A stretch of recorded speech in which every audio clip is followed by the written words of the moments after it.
Madame, Monsieur, bonjour, bienvenue au 13h. Les titres qui seront développés dans quelques minutes. Solidarité, plus de 200 élèves ont reçu des manuels scolaires dimanche dernier à la préfecture des DA dans la Sanaga-Maritime, région du littoral Cameroun. Plan triennal spécial jeunes, le ministre de la Jeunesse et de l'Éducation civique, Mounouma Fotsu, était dans la ville de Boya samedi dernier pour une remise de dons aux jeunes de la localité. 9 personnes ont été blessées dimanche soir par l'explosion d'une bombe artisanale dans un bar de Yaoundé au Cameroun. C'est tout pour les titres.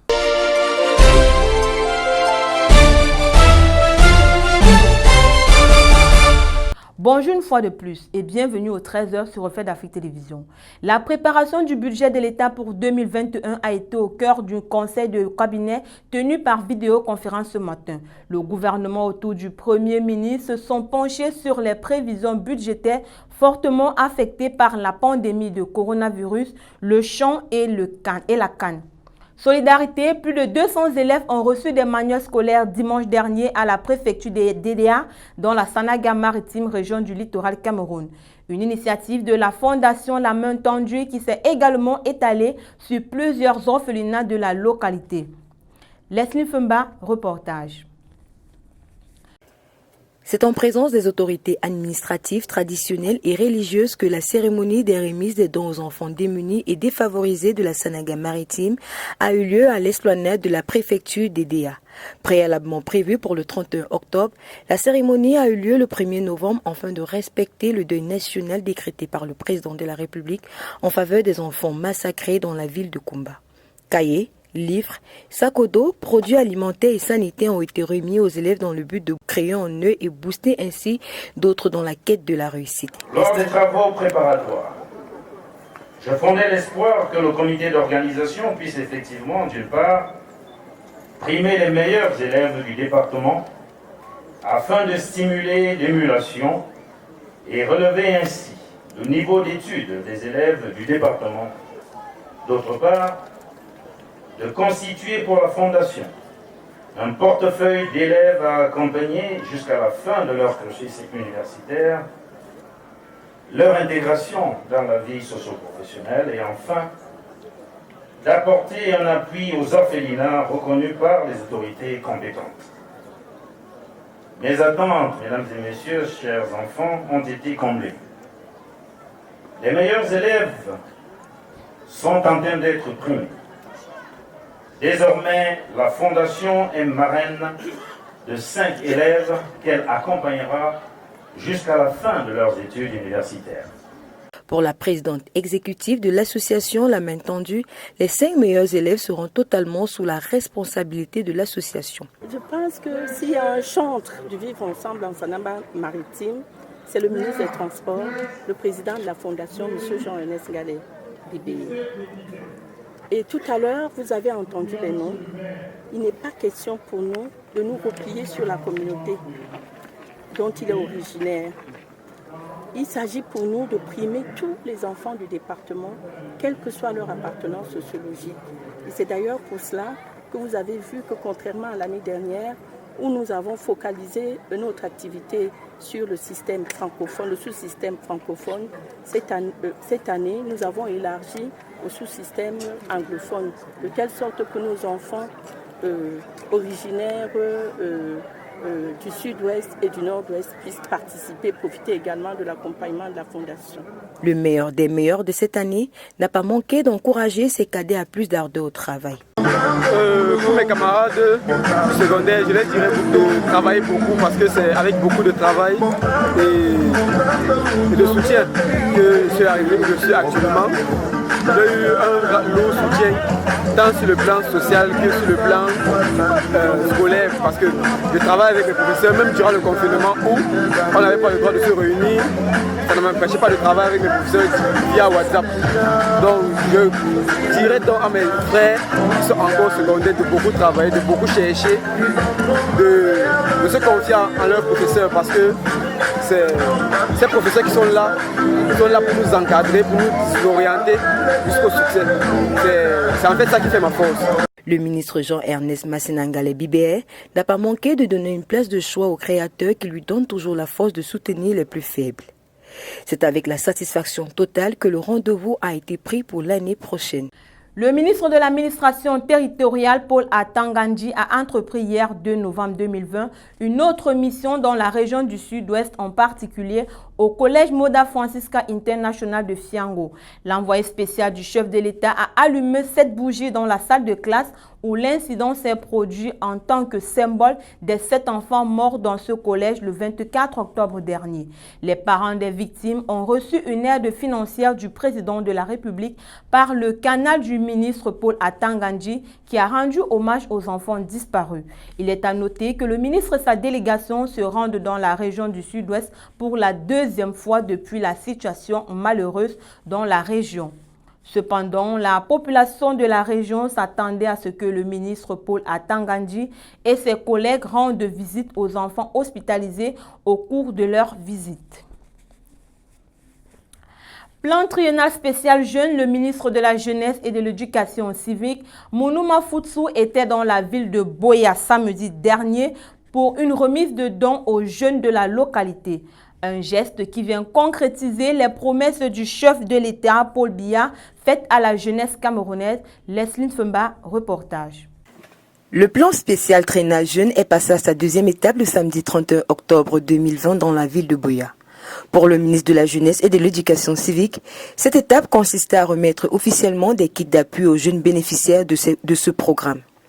Lors de cette rencontre, un hommage a été rendu aux enfants massacrés de la ville de Kumba. Pendant son allocution, le président du Conseil national de la jeunesse pour le Sud n'a pas manqué de présenter ses condoléances aux différentes familles éprouvées. En condamnant cet acte, il a également invité les jeunes à plus de patriotisme. Le ministre Mamouna Futsou, comme pour la cérémonie de Douala, a rappelé aux jeunes l'importance de faire bon usage de ces kits offerts. Il est important de rappeler que cette cérémonie et d'autres s'inscrivent dans la volonté de l'accélération et la concrétisation de la promesse du chef de l'État à la jeunesse camerounaise. C'est à la suite de plusieurs rencontres stratégiques que des milliers de projets jeunes, regroupés en 3 cuvées dans les 4 domaines prioritaires du plan triennal, ont été validés. Il s'agit de l'agriculture, l'industrie artisanale, l'économie numérique et l'innovation. Le ministre a déclaré que de nombreux jeunes ont déjà bénéficié de l'accompagnement nécessaire pour la mise en œuvre de leurs projets sur l'étendue du territoire national et sont aujourd'hui autonomes financièrement. Dans la partie septentrionale du Cameroun, le gouvernement entend mettre près d'1 milliard de francs CFA pour la construction d'un centre de désarmement, de démobilisation et de réintégration des ex-combattants de Boko Haram à Mémé dans le département du Mayo-Sava, région de l'extrême nord. L'annonce a été faite à Maroua par le coordonnateur national lors de sa visite dans cette partie du pays. Le compte rendu avec Blancha Thierry, Sop et Amadou Kao. Bientôt, la région de l'extrême nord verra son centre de désarmement, de démobilisation et de réintégration des ex-combattants de Boko Haram à Mémé, construit sur une superficie de 15 hectares. Coût total des travaux, 1 milliard de francs CFA à mobiliser. L'annonce a été faite à Maroua lors de la visite de travail du coordonnateur national du dit comité, Fayengo Francis. Les travaux de construction de ce centre démarrent en début de janvier 2021. C'est une bonne nouvelle pour les engagés et toute la localité de la Mémé. Le chef du village de Mémé, Sa Majesté Lungumana Aladi Mahama, a conduit la délégation sur le site et n'a pas manqué d'exprimer sa joie. Je remercie le chef de l'État d'avoir accepté ce site et le coordinateur du DDR qui ont voulu construire le centre à Mémé qui doit recevoir les ex-combattants. Après le départ des ex-combattants dans leur village, le site va rester pour Mémé, ça va rester former les enfants de Mémé, les pépinières de Mémé, les pépinières du Mayo-Sava, les pépinières de l'extrême, pourquoi pas les pépinières du Cameroun. Le coordinateur du DDR vient de nous annoncer qu'il y aura 1 milliard qui va commencer l'investissement ici. Le chef de l'État en a accordé et que c'est les enfants du village qui feront ce travail. Vraiment, nous vous remercions. On ne connaît pas comment vous dire, comment leur dire merci. Là, c'est peu. Si on pouvait trouver un autre langage pour dire on va parler en mandara. Pour la bonne exécution des travaux, le coordonnateur national du comité de désarmement, de démobilisation et de réintégration Fayengo Francis a rencontré les forces de maintien de l'ordre à la base du secteur 1 de la force multinationale mixte à Mora, d'où il a échangé avec le général Bouba Doubé-Créo sur la situation des ex-combattants sur place. Il a visité 110 ex-combattants de Boko Haram casés dans cette base, parmi eux 19 Camerounais. Après la visite de Mora, la délégation s'est rendue à Méry, localité du département du Diamaré, au centre de transit pour échanger avec 153 autres ex-combattants pour leur remettre des appuis en denrées alimentaires. Fayengo Francis s'est dit satisfait au terme de sa visite. Nous devons réintégrer ces enfants. C'est là où ils seront formés. Ils ont certes les petites activités qu'ils font dans les centres, mais ils vont accélérer les formations, ils vont intensifier les formations et l'État, à l'issue de ces formations, sera disposé à les installer en donnant les moyens, en les installant pour qu'ils deviennent les Camerounais, n'est-ce pas, comme les autres. Je crois que la descente sur le terrain a été vraiment positive. Nous rentrons avec vraiment beaucoup de joie parce que ça démontre que les efforts que les autorités publiques sont en train de faire, la main tendue du président de la République est sincère, c'est venu pour rester. Parce que depuis que ces enfants sont sortis, nous n'avons pas perdu un.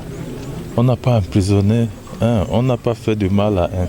Donc c'est une main tendue, sincère, permanente, et nous tous, nous devons compter sur ça. Depuis sa création, le centre a encadré 263 ex-combattants de Boko Haram. Les bénéficiaires du don du chef de l'État ont salué ce geste.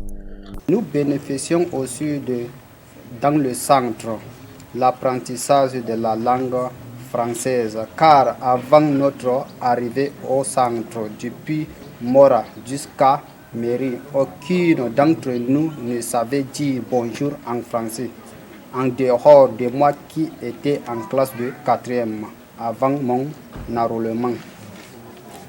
On nous a appris aussi la citoyenneté, l'amour de la patrie et les méfaits de la violence. Monsieur le coordinateur national, tout ce que je viens de dire est la manifestation de la volonté d'un homme que j'ai nommé Son Excellence Monsieur Paul Biya, président de la République du Cameroun. C'est lui qui nous a donné la possibilité de revenir au pays à travers le CNDDR qu'il a créé. Nous lui disons grandement merci, merci et 1000 fois merci. Rappelons que Fayengo Francis, en arrivant dans la région, a eu une séance de travail avec les autorités de la région au rang desquelles le gouverneur Midiyawa Bakari. 9 personnes ont été blessées dimanche soir par l'explosion d'une bombe artisanale dans un bar de Yaoundé au Cameroun. C'est le 4e attentat de ce genre en moins de 5 mois dans la capitale camerounaise. En juillet dernier, 4 personnes avaient déjà été légèrement blessées et 2 autres petits attentats similaires avaient été signalés en juin. L'attentat n'a pas été revendiqué et dans un communiqué publié 24 heures après l'explosion, le ministre de la Communication René Emmanuel Sadi n'a évoqué aucune piste. Le 31 octobre dernier, les populations ivoiriennes ont été appelées aux urnes afin d'élire leur nouveau président. Alors que des violences ont entaché le bon déroulement du processus, l'opposition qui a révélé une très faible participation fustige l'échec d'un coup d'État électoral de la part d'Alassane Ouattara et indique être favorable à une transition civile. Notre reporter Blanchard Thierry Sop a suivi de bout en bout le déroulement de ce processus. Après la fermeture des bureaux de vote en Côte d'Ivoire le week-end dernier, l'opposition qui a relevé une très faible participation au scrutin, alors que les chiffres de la participation nationale ne sont pas encore connus, a fustigé l'échec d'un coup d'État électoral. Selon elle, le boycott actif du processus électoral et la désobéissance civile auquel elle avait appelé les citoyens ont été bien observés. Une mission accomplie pour Pascal Affinguesson, qui pense que le coup d'État constitutionnel et électoral d'Alassane Ouattara a été un échec. Cette journée de vote fut agitée par des affrontements entre des partisans du président sortant Alassane Ouattara et des membres de l'opposition dans plusieurs villes du pays où également des bureaux de vote ont été vandalisés. Les affrontements entre opposants et forces de police ont également eu lieu, particulièrement dans la moitié sud du pays, ayant fait des morts selon l'opposition et le pouvoir. Au lendemain du scrutin, Alassane Ouattara, confiant, a appelé au calme. Cependant, cette journée du 31 octobre s'est finalement déroulée majoritairement dans le calme et comme il fallait s'y attendre, les chiffres provenant du Nord, traditionnellement favorables à Alassane Ouattara, lui donnent une victoire écrasante avec une forte participation. La population reste tout de même inquiète au sujet des événements futurs et après des mois de violence, la peur et la lassitude sont dans l'esprit des populations. Les Ivoiriens se demandent maintenant si la publication des résultats, même partiels, des élections dans les 5 prochains jours pourrait déclencher davantage de troubles dans le pays, comme cela a été le cas il y a 10 ans. Hier dimanche, l'opposition a appelé à une transition civile afin de créer les conditions d'une élection présidentielle juste, transparente et inclusive, alors même que les résultats ne sont pas encore disponibles. Il faut rappeler à votre sud Thierry Blanchard que hier lundi, l'opposition ivoirienne qui a boycotté le scrutin a annoncé la formation d'un gouvernement de transition en signe de protestation contre la candidature d'Alassane Dramane Ouattara pour ce 3e mandat contesté. Une annonce qui, pour le moment, n'a pas encore suscité de réaction de la part du gouvernement, mais ce 3e mandat de Ouattara a déclenché la colère de nombreux citoyens et a ravivé les souvenirs des querelles ivoiriennes passées dont les racines remontent même à une guerre civile, celle de 2002 qui avait coupé le pays en deux. L'Open Art Week se déroulera en ligne du 3 novembre au 3 décembre 2020 et ce entre la Tunisie, l'Italie, l'Europe. La mode sera au cœur de la 3e édition de la Semaine d'art indépendant international. L'Open Art Week 2020 sera organisé en partenariat avec l'Institut culturel italien à Tunis et DB Consorti ainsi qu'en collaboration avec l'ambassade d'Italie en Tunis, l'ambassade de Suisse en Tunisie, la Chambre tunisico-italienne de commerce et l'industrie, le groupe Olympias, l'Institut européen du design et Esmond Tunisie. Les maîtres de la haute couture et de jeunes talents braveront l'isolement imposé par la pandémie de la Covid-19 en expérimentant de nouvelles créations qui seront visibles sur les réseaux sociaux du site www.openartweek.com. C'est sur cette note que nous mettons un terme à ce journal de la mi-journée sur Reflet d'Afrique Télévision. Ne manquez surtout pas la grande édition du 20h.